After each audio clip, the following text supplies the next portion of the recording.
El discurso maestro de Jesucristo. Las críticas y la regla de oro. Basado en Mateo 7. No juzguéis, para que no seáis juzgados. El esfuerzo para ganar la salvación por medio de las obras propias induce inevitablemente a los hombres a amontonar las exigencias humanas como barrera contra el pecado. Al ver que no observan la ley, idean normas y reglamentos propios para compelerse a obedecerla. Todo esto desvía la mente desde Dios hacia el yo. El amor a Dios se extingue en el corazón, con él desaparece también el amor hacia el prójimo. Los defensores de tal sistema humano, con sus múltiples reglas, se sentirán impulsados a juzgar a todos los que no logran alcanzar la norma prescrita en él. El ambiente de críticas egoístas y estrechas ahoga las emociones nobles y generosas, y hace de los hombres espías despreciables y jueces ególatras. A esta clase pertenecían los fariseos. No salían de sus servicios religiosos humillados por la convicción de lo débiles que eran ni agradecidos por los grandes privilegios que Dios les había dado. Salían llenos de orgullo espiritual, para pensar tan solo en sí mismos, en sus sentimientos, su sabiduría, sus caminos. De lo que ellos habían alcanzado, hacían normas por las cuales juzgaban a los demás. Cubriéndose con las togas de su propia dignidad exagerada, subían al tribunal para criticar y condenar. El pueblo participaba en extenso grado del mismo espíritu, invadía la esfera de la conciencia, y se juzgaban unos a otros en asuntos que tocaban únicamente al alma y a Dios.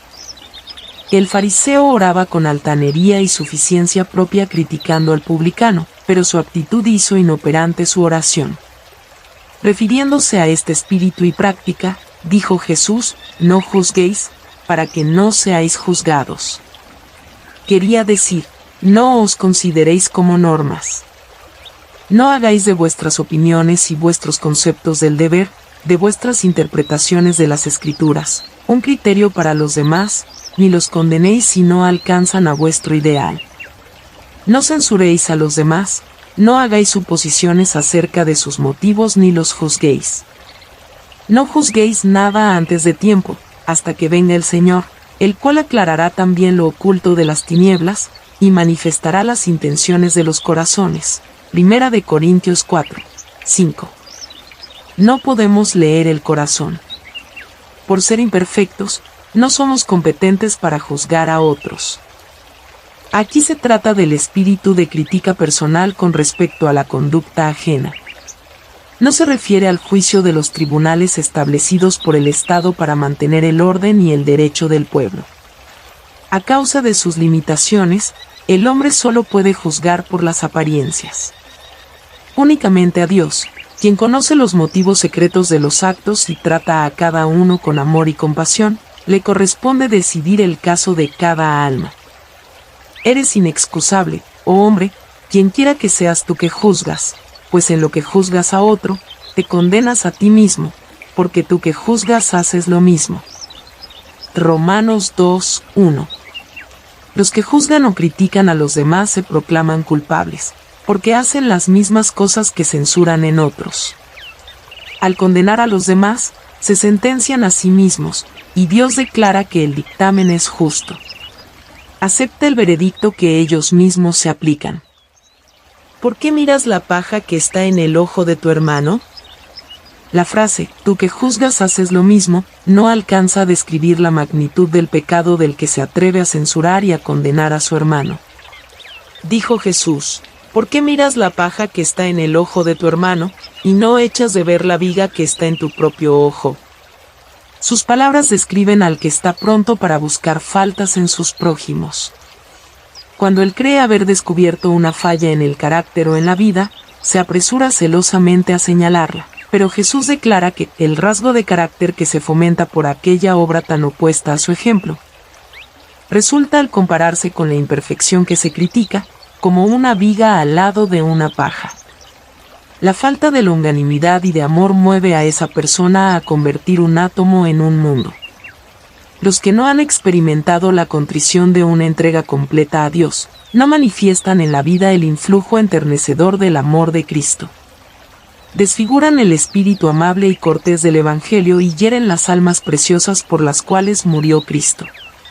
Según la figura empleada por el Salvador, el que se complace en un espíritu de crítica es más culpable que aquel a quien acusa, porque no solamente comete el mismo pecado, sino que le añade engreimiento y murmuración. Cristo es el único verdadero modelo de carácter, y usurpa su lugar quien se constituye endechado para los demás. Puesto que el Padre todo el juicio dio al Hijo, Juan 5, 22, quienquiera que se atreva a juzgar los motivos ajenos usurpa también el derecho del Hijo de Dios. Los que se dan por jueces y críticos se alían con el anticristo, el cual se opone y se levanta contra todo lo que se llama Dios o es objeto de culto, tanto que se sienta en el templo de Dios como Dios, haciéndose pasar por Dios. Segunda de Tesalonicenses 2, 4. El pecado que conduce a los resultados más desastrosos es el espíritu frío de crítica inexorable, que caracteriza al farisaísmo. Cuando no hay amor en la experiencia religiosa, no está en ella Jesús ni el sol de su presencia. Ninguna actividad diligente, ni el celo desprovisto de Cristo, puede suplir la falta. Puede haber una agudeza maravillosa para descubrir los defectos de los demás, pero a toda persona que manifiesta tal espíritu, Jesús le dice: hipócrita, saca primero la viga de tu propio ojo, y entonces verás bien para sacar la paja del ojo de tu hermano. El culpable del mal es el primero que lo sospecha. Trata de ocultar o disculpar el mal de su propio corazón condenando a otro. Por medio del pecado fue como los hombres llegaron al conocimiento del mal. Apenas Adán y Eva incurrieron en pecado, empezaron a recriminarse mutuamente. Esta será la actitud inevitable de la naturaleza humana, siempre que no sea gobernada por la gracia de Cristo. Cuando los hombres alientan ese espíritu acusador, no se contentan con señalar lo que suponen es un defecto de su hermano. Si no logran por medios moderados inducirlo a hacer lo que ellos consideran necesario, recurrirán a la fuerza. En cuanto les sea posible, obligarán a los hombres a conformarse a su concepto de lo justo. Esto es lo que hicieron los judíos en los tiempos de Cristo, y lo que ha hecho la Iglesia cada vez que se apartó de la gracia de Cristo. Al verse desprovista del poder del amor, buscó el brazo fuerte del Estado para imponer sus dogmas y ejecutar sus decretos. En esto estriba el secreto de todas las leyes religiosas que se hayan dictado y de toda persecución, desde los tiempos de Abel hasta nuestros días. Cristo no obliga a los hombres, los atrae. La única fuerza que emplea es el amor. Siempre que la Iglesia procure la ayuda del poder del mundo, es evidente que le falta el poder de Cristo y que no la constriñe el amor divino. La dificultad radica en los miembros de la Iglesia como individuos, y en ellos debe realizarse la curación. Jesús ordena que antes de intentar corregir a los otros, el acusador eche la viga de su propio ojo, renuncie al espíritu de crítica, confiese su propio pecado y lo abandone. No es buen árbol el que da malos frutos, ni árbol malo el que da buen fruto. Lucas 6:43. El espíritu acusador que abrigáis es fruto malo, demuestra que el árbol es malo. Es inútil que os establezcáis en vuestra propia justicia. Lo que necesitáis es un cambio de corazón. Debéis pasar por esta experiencia antes de poder corregir a otros, porque de la abundancia del corazón habla la boca. Mateo 12:34. Cuando tratemos de aconsejar o amonestar a cualquier alma en cuya experiencia haya sobrevenido una crisis, nuestras palabras tendrán únicamente el peso de la influencia que nos hayan ganado nuestro propio ejemplo y espíritu. Debemos ser buenos antes que podamos obrar el bien. No podemos ejercer una influencia transformadora sobre otros hasta que nuestro propio corazón haya sido humillado, refinado y enternecido por la gracia de Cristo. Cuando se efectúe ese cambio en nosotros, nos resultará natural vivir para beneficiar a otros, así como es natural para el rosal producir sus flores fragantes o para la vid sus racimos morados. Si Cristo es en nosotros la esperanza de gloria, no nos sentiremos inclinados a observar a los demás para revelar sus errores. En vez de procurar acusarlos y condenarlos, nuestro objeto será ayudarlos, beneficiarlos y salvarlos. Al tratar con los que están en error, observaremos el mandato, considerándote a ti mismo, no sea que tú también seas tentado. Gálatas 6:1. Nos acordaremos de las muchas veces que erramos y de cuán difícil era hallar el camino recto después de haberlo abandonado. No empujaremos a nuestro hermano a una oscuridad más densa, sino que con el corazón lleno de compasión le mostraremos el peligro. El que mire a menudo la cruz del Calvario, acordándose de que sus pecados llevaron al Salvador allí, no tratará de determinar el grado de su culpabilidad en comparación con el de los demás. No se constituirá en juez para acusar a otros.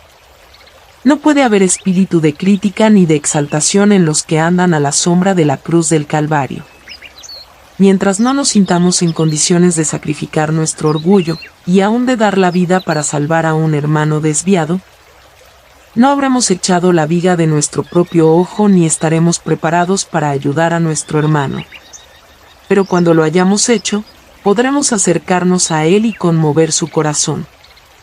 La censura y el oprobio no rescataron jamás a nadie de una posición errónea, pero ahuyentaron de Cristo a muchos y los indujeron a cerrar sus corazones para no dejarse convencer.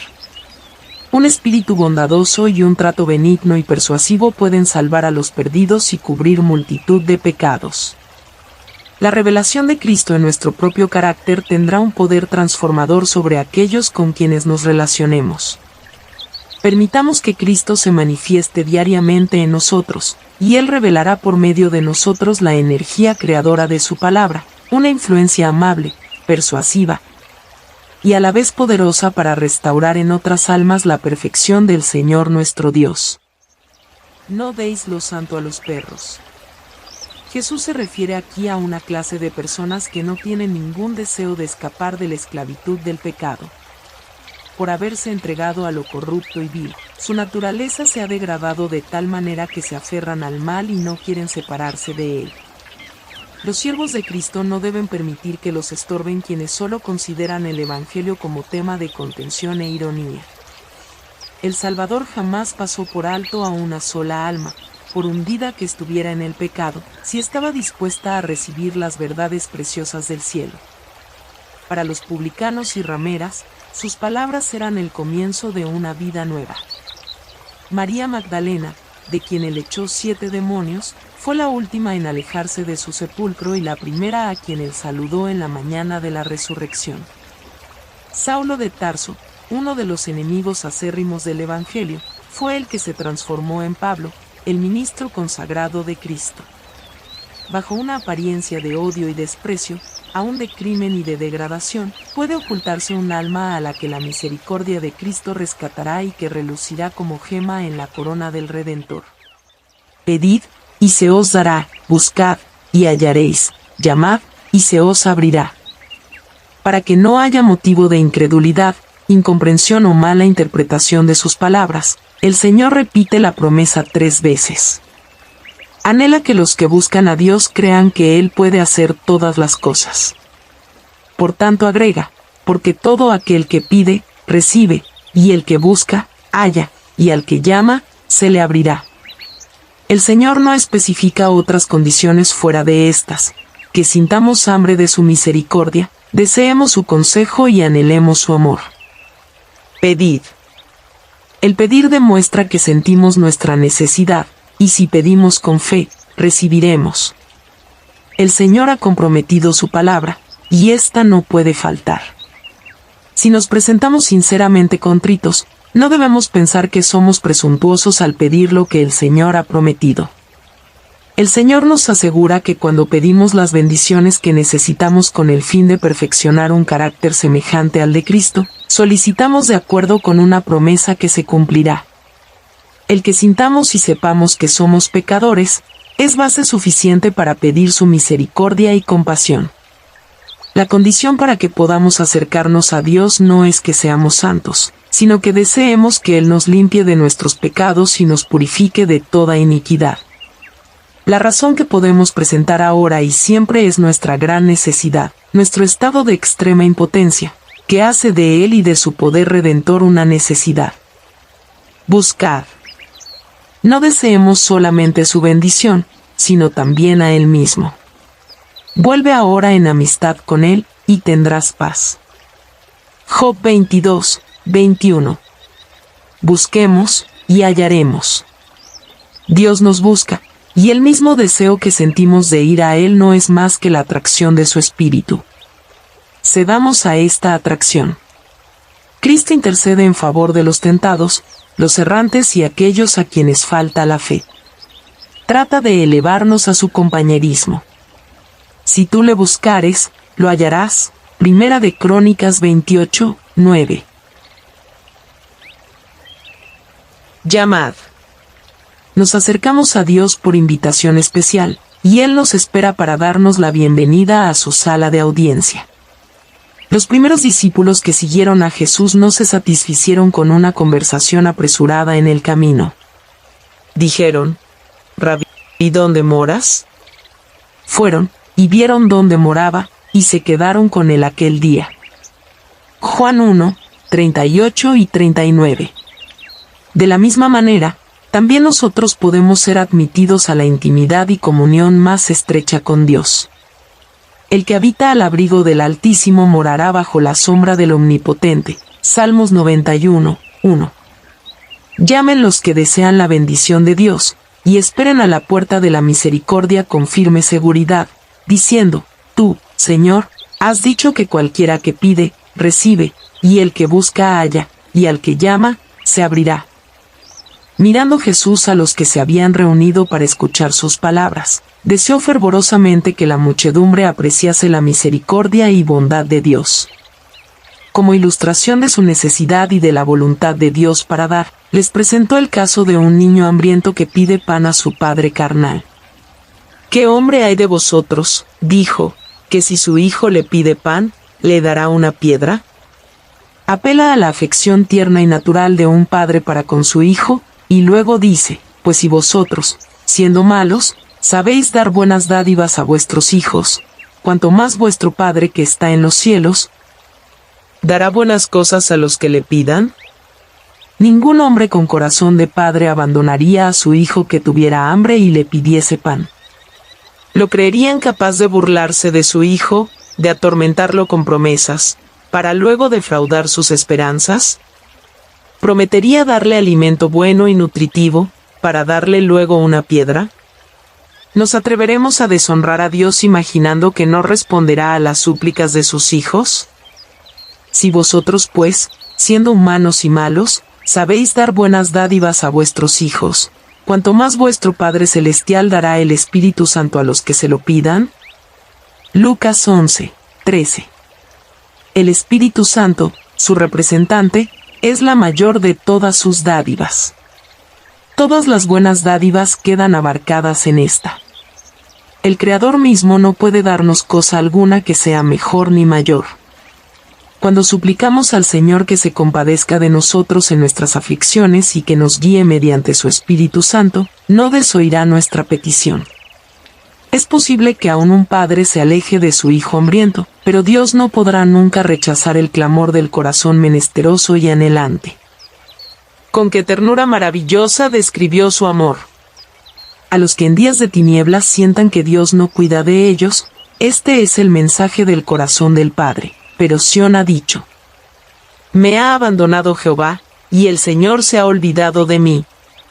¿Se olvidará acaso la mujer de su niño mamante, de modo que no tenga compasión del hijo de sus entrañas?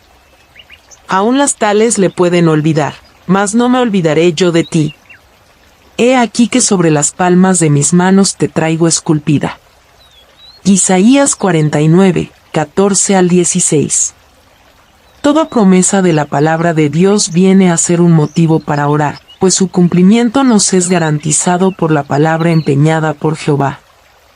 Tenemos el privilegio de pedir por medio de Jesús cualquier bendición espiritual que necesitemos.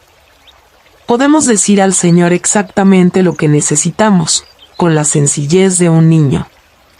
Podemos exponerle nuestros asuntos temporales, y suplicarle pan y ropa, así como el pan de vida y el manto de la justicia de Cristo. Nuestro Padre Celestial sabe que necesitamos todas estas cosas, y nos invita a pedírselas. En el nombre de Jesús es como se recibe todo favor. Dios honrará ese nombre y suplirá nuestras necesidades con las riquezas de su liberalidad. No nos olvidemos, sin embargo, que al allegarnos a Dios como a un Padre, reconocemos nuestra relación con Él como hijos. No solamente nos fiamos en su bondad, sino que nos sometemos a su voluntad en todas las cosas, sabiendo que su amor no cambia. Nos consagramos para hacer su obra. A quienes había invitado a buscar primero el reino de Dios y su justicia, Jesús les prometió: pedid y recibiréis. Los dones de aquel que tiene todo poder en el cielo y en la tierra, esperan a los hijos de Dios. Todos los que acudan a Dios como niñitos recibirán y gozarán dádivas preciosísimas, pues fueron provistas por el costoso sacrificio de la sangre del Redentor, dones que satisfarán el anhelo más profundo del corazón. Regalos permanentes como la eternidad. Aceptemos como dirigidas a nosotros las promesas de Dios. Presentémoslas ante Él como sus propias palabras, y recibiremos la plenitud del gozo. Así que, todas las cosas que queráis que los hombres hagan con vosotros, así también haced vosotros con ellos. En la seguridad del amor de Dios hacia nosotros, Jesús ordena, en un abarcante principio que incluye todas las relaciones humanas, que nos amemos unos a otros. Los judíos se preocupaban por lo que habían de recibir. Su ansia principal era lo que creían merecer en cuanto a poder, respeto y servicio. Cristo enseña que nuestro motivo de ansiedad no debe ser cuánto podemos recibir, sino cuánto podemos dar. La medida de lo que debemos a los demás es lo que estimaríamos que ellos nos deben a nosotros. En nuestro trato con otros, pongámonos en su lugar. Comprendamos sus sentimientos, sus dificultades, sus chascos, sus gozos y sus pesares. Identifiquémonos con ellos, luego tratémoslos como quisiéramos que nos trataran a nosotros y cambiásemos de lugar con ellos. Esta es la regla de la verdadera honradez. Es otra manera de expresar esta ley: amarás a tu prójimo como a ti mismo. Mateo 22, 39. Es la médula de la enseñanza de los profetas, un principio del cielo. Se desarrollará en todos los que se preparan para el sagrado compañerismo con Él. La regla de oro es el principio de la cortesía verdadera, cuya ilustración más exacta se ve en la vida y el carácter de Jesús. ¡Oh! ¡Qué rayos de amabilidad y belleza se desprendían de la vida diaria de nuestro Salvador! ¡Qué dulzura emanaba de su misma presencia! El mismo Espíritu se revelará en sus hijos.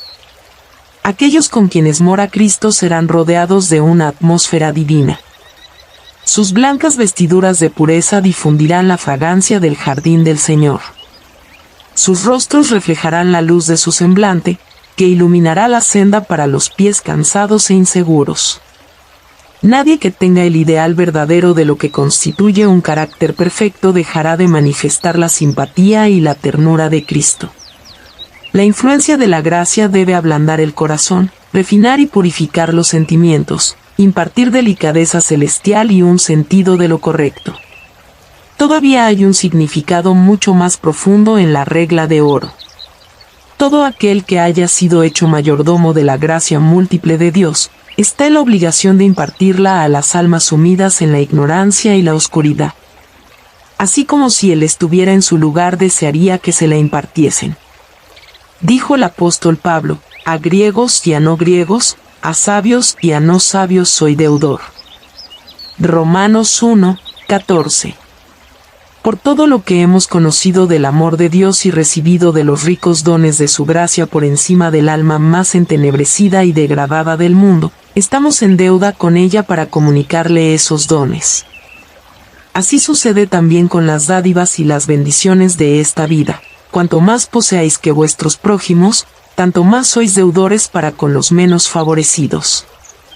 Si tenemos riquezas, o aún las comodidades de la vida, entonces estamos bajo la obligación más solemne de cuidar de los enfermos que sufren, de la viuda y los huérfanos, así como desearíamos que ellos nos cuidaran si nuestra condición y la suya se invirtieran. Enseña la regla de oro, por implicación, La misma verdad que se enseña en otra parte del Sermón del Monte, que, con la medida con que medís, os será medido. Lo que hacemos a los demás, sea bueno o malo, ciertamente reaccionará sobre nosotros mismos, ya sea en bendición, ya sea en maldición. Todo lo que demos, lo volveremos a recibir. Las bendiciones terrenales que impartimos a los demás pueden ser recompensadas con algo semejante, como ocurre a menudo. Con frecuencia lo que damos se nos devuelve en tiempo de necesidad, cuadruplicado, en moneda real. Además de esto, todas las dádivas se recompensan, aún en esta vida, con el influjo más pleno del amor de Cristo, que es la suma de toda la gloria y el tesoro del cielo. El mal impartido también vuelve. Todo aquel que haya condenado o desalentado a otro será llevado en su propia experiencia a la senda en que hizo andar a los demás. Sentirá lo que sufrieron ellos por la falta de simpatía y ternura que les manifestó. El amor de Dios para con nosotros es lo que ha decretado esto. Él quiere inducirnos a aborrecer nuestra propia dureza de corazón y a abrir nuestros corazones para que Jesús more en ellos. Así, del mal surge el bien, y lo que parecía maldición llega a ser bendición. La medida de la regla de oro es la verdadera norma del cristianismo, y todo lo que no llega a su altura es un engaño. Una religión que induce a los hombres a tener en poca estima a los seres humanos, a quienes Cristo consideró de tanto valor que dio su vida por ellos. Una religión que nos haga indiferentes a las necesidades, los sufrimientos o los derechos humanos, es una religión espuria. Al despreciar los derechos de los pobres, los dolientes y los pecadores, nos demostramos traidores a Cristo. El cristianismo tiene tan poco poder en el mundo porque los hombres aceptan el nombre de Cristo, pero niegan su carácter en sus vidas. Por estas cosas el nombre del Señor es motivo de blasfemia. Acerca de la Iglesia Apostólica perteneciente a la época maravillosa en que la gloria del Cristo resucitado resplandecía sobre ella, leemos que ninguno decía ser suyo propio nada de lo que poseía. Que no había entre ellos ningún necesitado, que con gran poder los apóstoles daban testimonio de la resurrección del Señor Jesús, y abundante gracia era sobre todos ellos. Y, además, que perseverando unánimes cada día en el templo, y partiendo el pan en las casas, comían juntos con alegría y sencillez de corazón, alabando a Dios, y teniendo favor con todo el pueblo.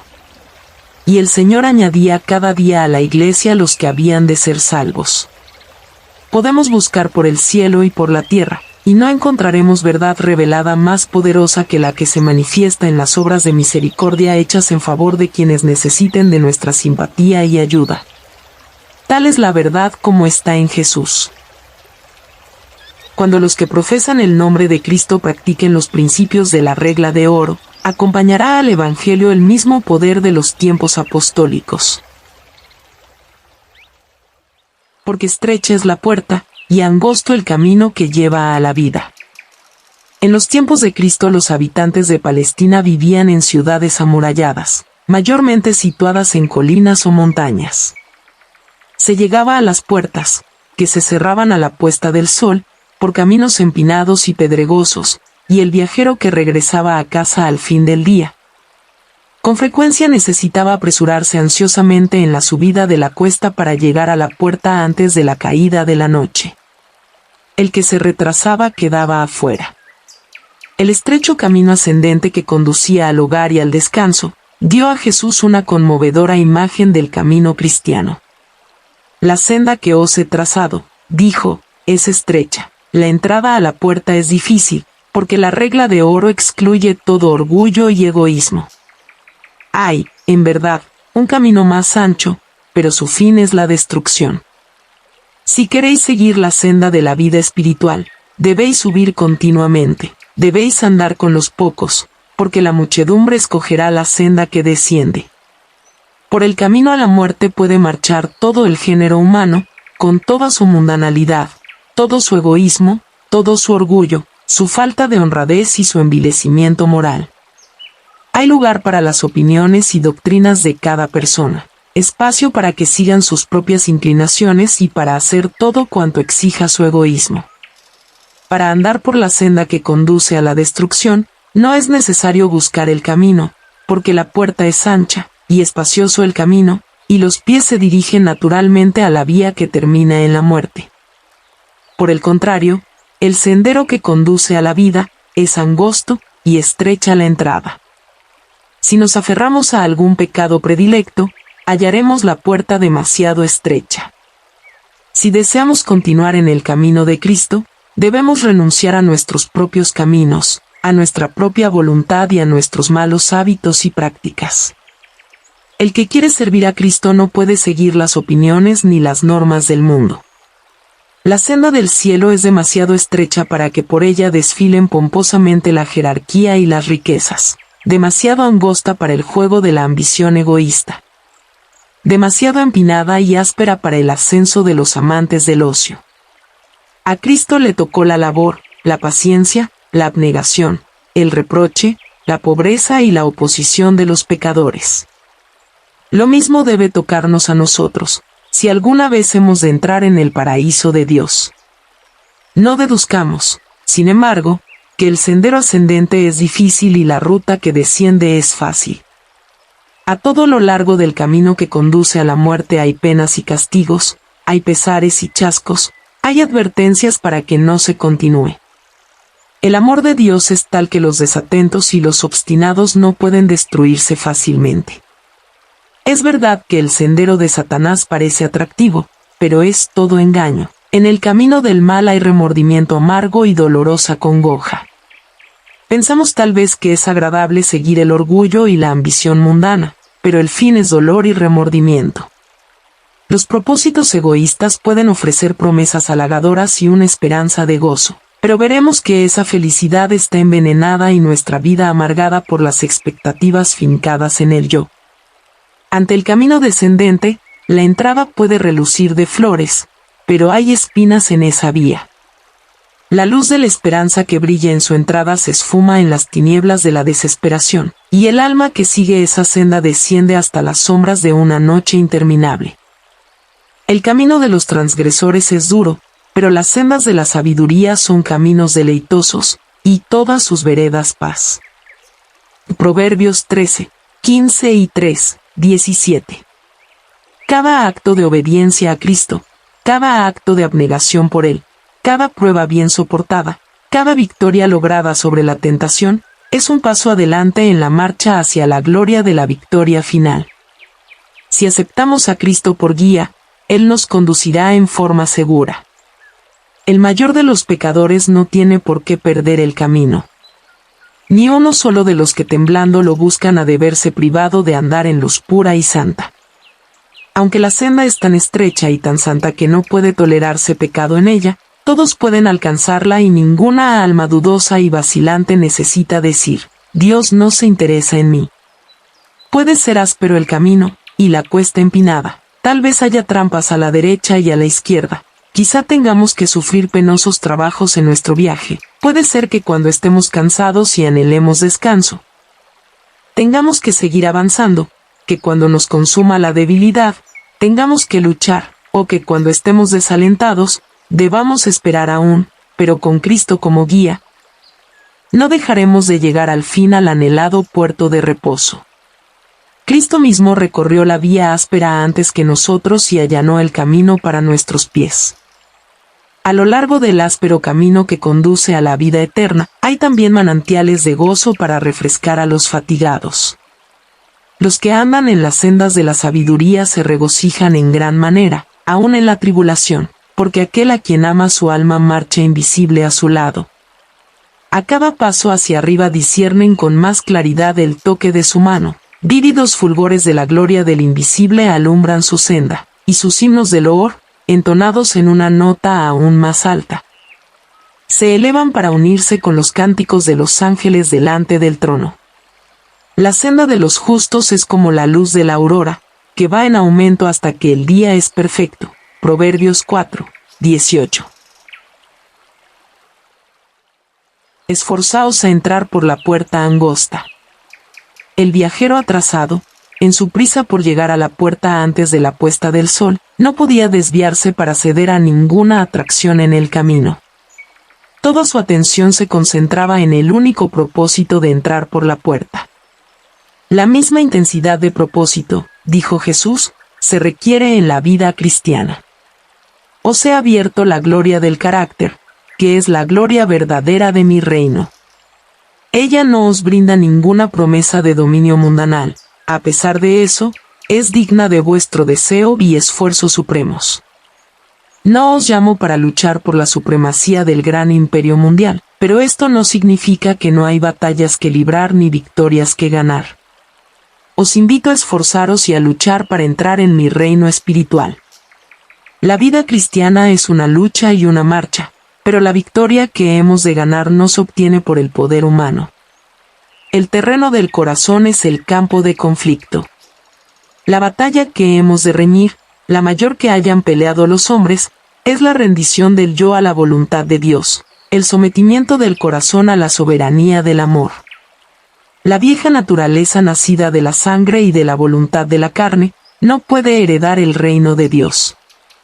Es necesario renunciar a las tendencias hereditarias, a las costumbres anteriores. El que decida entrar en el reino espiritual, descubrirá que todos los poderes y las pasiones de una naturaleza sin regenerar, sostenidos por las fuerzas del reino de las tinieblas, se despliegan contra él. El egoísmo y el orgullo resistirán todo lo que revelaría su pecaminosidad. No podemos, por nosotros mismos, vencer los deseos y hábitos malos que luchan por el dominio. No podemos vencer al enemigo poderoso que nos retiene cautivos. Únicamente Dios puede darnos la victoria. Él desea que disfrutemos del dominio sobre nosotros mismos, sobre nuestra propia voluntad y costumbres. Pero no puede obrar en nosotros sin nuestro consentimiento y cooperación. El Espíritu Divino obra por las facultades y los poderes otorgados a los hombres. Nuestras energías han de cooperar con Dios. No se gana la victoria sin mucha oración ferviente, sin humillar el yo a cada paso. Nuestra voluntad no ha de verse forzada a cooperar con los agentes divinos, debe someterse de buen grado.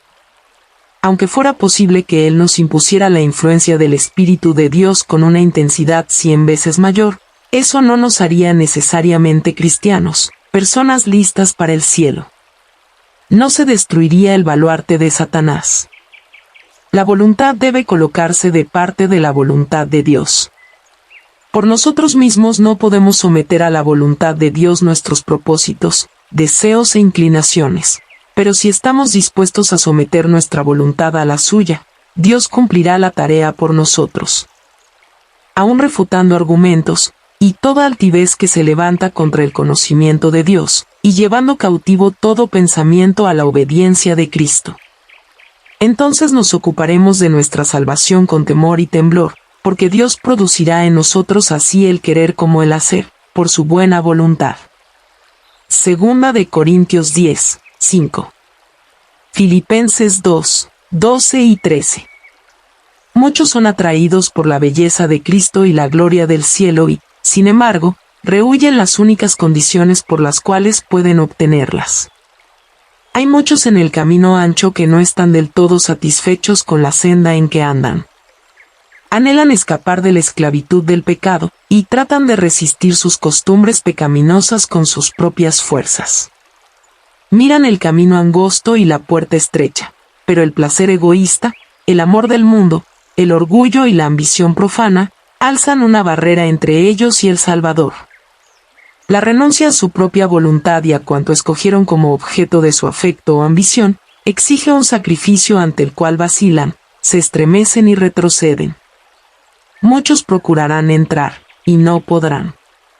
Lucas 13, 24. Desean el bien, hacen algún esfuerzo para obtenerlo, pero no lo escogen, no tienen un propósito firme de procurarlo a toda costa. Nuestra única esperanza, si queremos vencer, radica en unir nuestra voluntad a la de Dios, y trabajar juntamente con Él, hora tras hora y día tras día. No podemos retener nuestro espíritu egoísta y entrar en el reino de Dios. Si alcanzamos la santidad, será por el renunciamiento al yo y por la aceptación del sentir de Cristo. el orgullo y el egoísmo deben crucificarse. ¿Estamos dispuestos a pagar lo que se requiere de nosotros? ¿Estamos dispuestos a permitir que nuestra voluntad sea puesta en conformidad perfecta con la de Dios? Mientras no lo estemos, su gracia transformadora no puede manifestarse en nosotros. La guerra que debemos sostener es la buena batalla de la fe. Por lo cual también trabajo, dijo el apóstol Pablo, luchando según la potencia de Él, la cual actúa poderosamente en mí. Primera de Timoteo 6, 12. Colosenses 1, 29. En la crisis suprema de su vida, Jacob se apartó para orar. Lo dominaba un solo propósito, buscar la transformación de su carácter, pero mientras suplicaba a Dios, un enemigo, según le pareció, puso sobre él su mano, y toda la noche luchó por su vida. Pero ni aun el peligro de perder la vida alteró el propósito de su alma. Cuando estaba casi agotada su fuerza, ejerció el ángel su poder divino, y a su toque supo Jacob con quien había luchado. Herido e impotente, cayó sobre el pecho del Salvador, rogando que lo bendijera. No pudo ser desviado ni interrumpido en su ruego, y Cristo concedió el pedido de esta alma débil y penitente, conforme a su promesa. ¿O forzará a alguien mi fortaleza? Haga conmigo paz, sí, haga paz conmigo. Jacob alegó con espíritu determinado, no te dejaré, si no me bendices. Este espíritu de persistencia fue inspirado por aquel con quien luchaba el patriarca. Fue él también quien le dio la victoria y cambió su nombre, Jacob, por el de Israel, diciendo, porque has luchado con Dios y con los hombres, y has vencido. Por medio de la entrega del yo y la fe imperturbable, Jacob ganó aquello por lo cual había luchado en vano con sus propias fuerzas. Esta es la victoria que ha vencido al mundo, nuestra fe. Isaías 27, 5. Génesis 32, 26 y 28. Primera de Juan 5, 4. Guardaos de los falsos profetas. Surgirán por doquiera, maestros de falsedades para apartaros del camino angosto y de la puerta estrecha. Guardaos de ellos, aunque estén ocultos en ropajes de ovejas, por dentro son lobos feroces.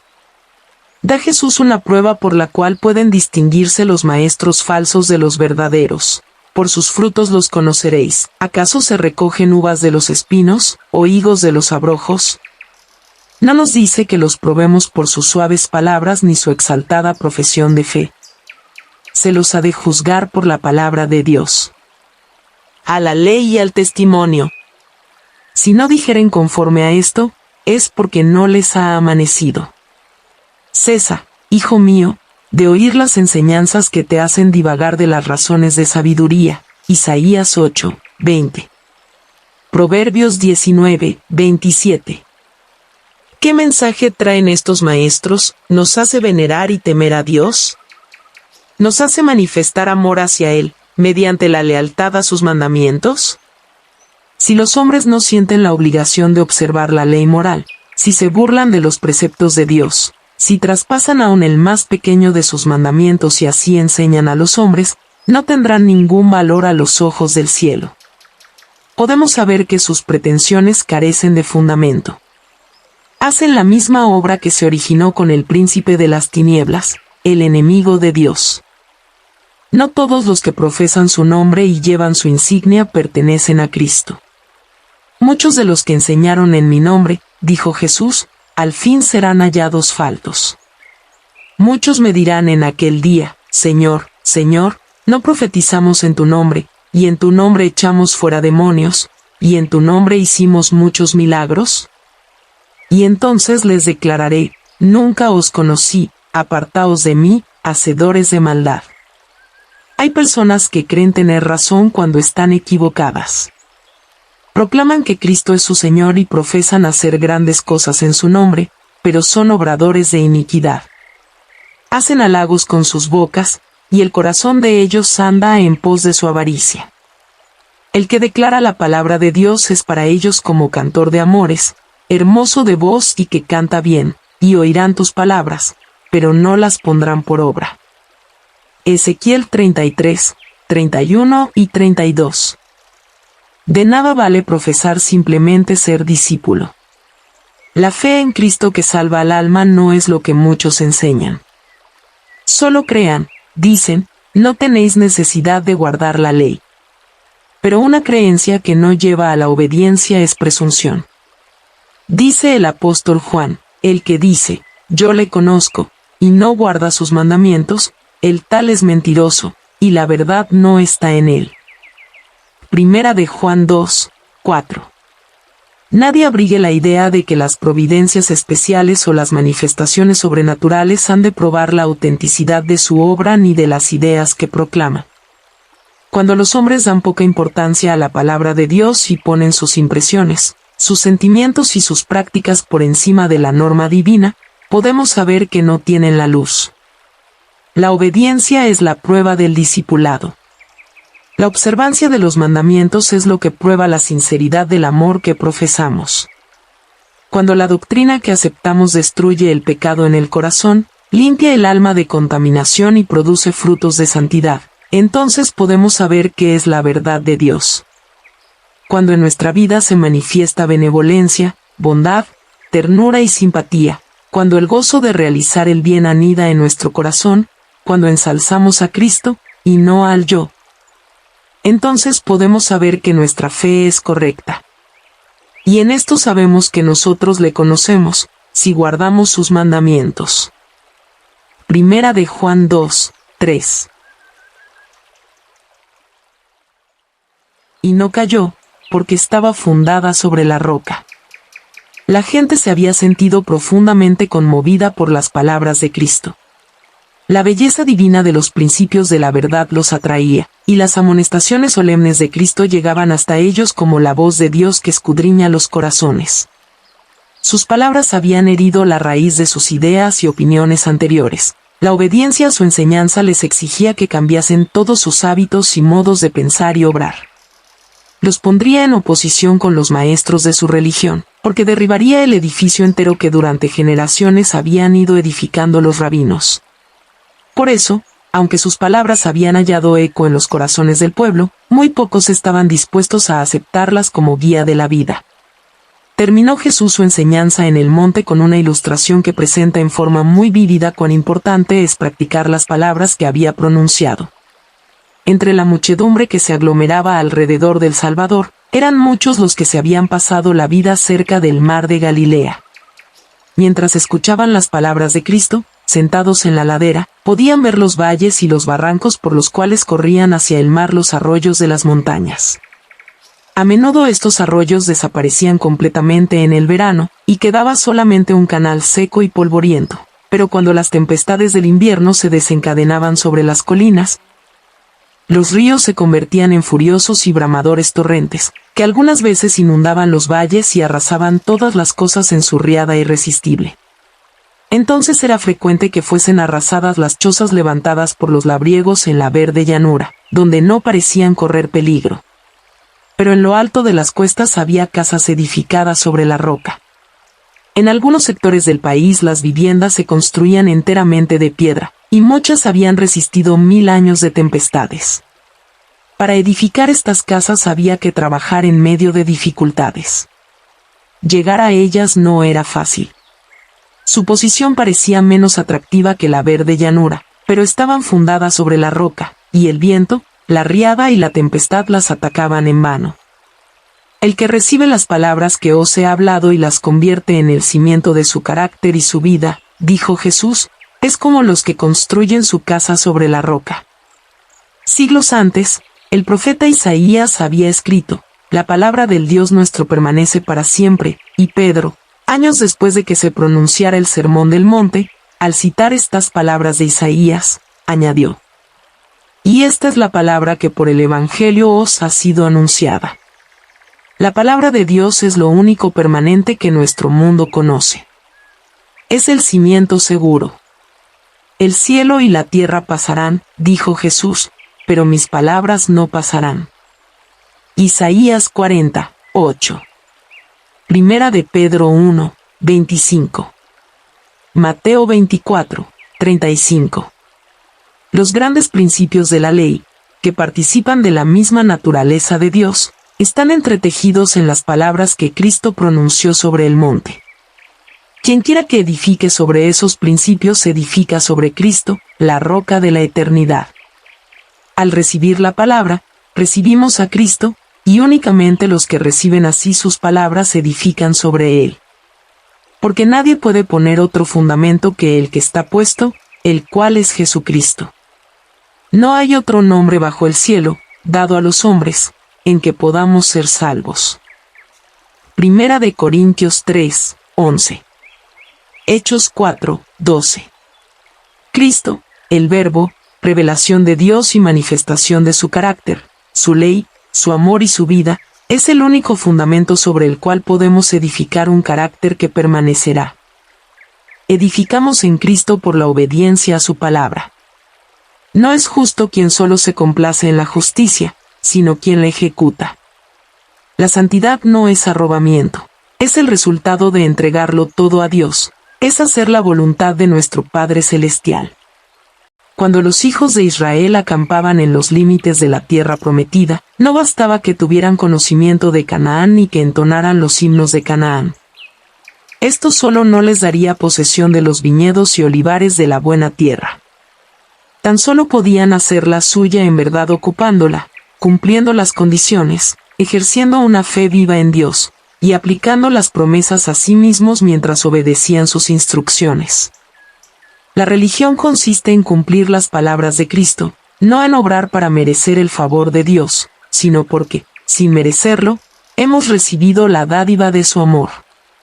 Cristo no basa la salvación de los hombres sobre lo que profesan solamente, sino sobre la fe que se manifiesta en las obras de justicia. Se espera acción, no meramente palabras, de los seguidores de Cristo. Por medio de la acción es como se edifica el carácter. Porque todos los que son guiados por el Espíritu de Dios, estos son hijos de Dios. Romanos 8, 14. Los hijos de Dios no son aquellos cuyos corazones conmueve el Espíritu, ni los que de vez en cuando se entregan a su poder, sino los que son guiados por el Espíritu. Deseamos llegar a ser discípulos de Cristo, pero no sabemos cómo principiar. ¿Estamos en la oscuridad y no sabemos cómo hallar la luz? Sigamos la luz que poseemos. Dispongamos nuestro corazón para obedecer lo que sabemos de la palabra de Dios, en la cual reside su poder, su misma vida. A medida que recibamos la palabra con fe, ella nos dará poder para obedecer. Si prestamos atención a la luz que tenemos, recibiremos más luz. Edificaremos sobre la palabra de Dios y nuestro carácter se formará a semejanza del carácter de Cristo. Cristo, el verdadero fundamento, es una piedra viva. Su vida se imparte a todos los que son edificados sobre él. Vosotros también como piedras vivas, sed edificados como casa espiritual. Y todo el edificio, bien coordinado, va creciendo para ser un templo santo en el Señor. Primera de Pedro 2, 5, Efesios 2, 21. Las piedras se unifican con el fundamento, porque en todo mora una vida común, y ninguna tempestad puede destruir ese edificio. Todo edificio construido sobre otro fundamento que no sea la palabra de Dios, caerá. Aquel que, a semejanza de los judíos del tiempo de Cristo, edifica sobre el fundamento de ideas y opiniones humanas, de formalidades y ceremonias inventadas por los hombres o sobre cualesquiera obras que se puedan hacer independientemente de la gracia de Cristo, erige la estructura de su carácter sobre arena movediza. Las tempestades violentas de la tentación barrerán el cimiento de arena y dejarán su casa reducida a escombros sobre las orillas del tiempo. Por tanto, Jehová el Señor dice así: ajustaré el juicio a cordel, y a nivel a justicia, y granizo barrerá el refugio de la mentira, y aguas arrollarán el escondrijo. Isaías 28, 16 y 17. Hoy todavía la misericordia invita al pecador. Vivo yo, dice Jehová el Señor, que no quiero la muerte del impío, sino que se vuelva el impío de su camino, y que viva. Volveos, volveos de vuestros malos caminos, ¿por qué moriréis? La voz que habla a los impenitentes es la voz de aquel que exclamó, con el corazón lleno de angustia, cuando miró la ciudad objeto de su amor. Y Jerusalén, Jerusalén, que matas a los profetas, y apedreas a los que te son enviados. ¿Cuántas veces quise juntar a tus hijos, como la gallina a sus polluelos debajo de sus alas, y no quisiste? He aquí, vuestra casa os es dejada desierta. En Jerusalén vio Jesús un símbolo del mundo que había rechazado y despreciado su gracia.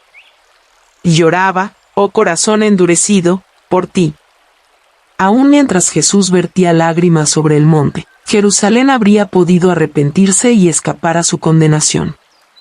Por corto tiempo el don de los cielos siguió aguardando su aceptación. Así también, oh corazón, Cristo te habla aún con acentos de amor. He aquí, yo estoy a la puerta y llamo. Si alguno oye mi voz y abre la puerta, entraré a él, y cenaré con él, y él conmigo. He aquí ahora el tiempo aceptable, he aquí ahora el día de salvación. Ezequiel 33, 11. Lucas 13, 34 y 35. Apocalipsis 3, 20. Segunda de Corintios 6, 2. Los que cifran sus esperanzas en sí mismos se están edificando sobre la arena. Aún no es demasiado tarde para escapar de la ruina inminente. Huyamos en procura de fundamento seguro antes que se desate la tempestad. Por tanto, Jehová el Señor dice así: He aquí que yo he puesto en Sión por fundamento una piedra, piedra probada, angular, preciosa, de cimiento estable. El que creyere, no se apresure. Mirad a mí, y sed salvos, todos los términos de la tierra, porque yo soy Dios, y no hay más. No temas, porque yo estoy contigo, no desmayes, porque yo soy tu Dios que te esfuerzo, siempre te ayudaré, siempre te sustentaré con la diestra de mi justicia. No os avergonzaréis ni os afrentaréis, por todos los siglos. Isaías 28, 16. 45, 22. 41, 10. 45, 17.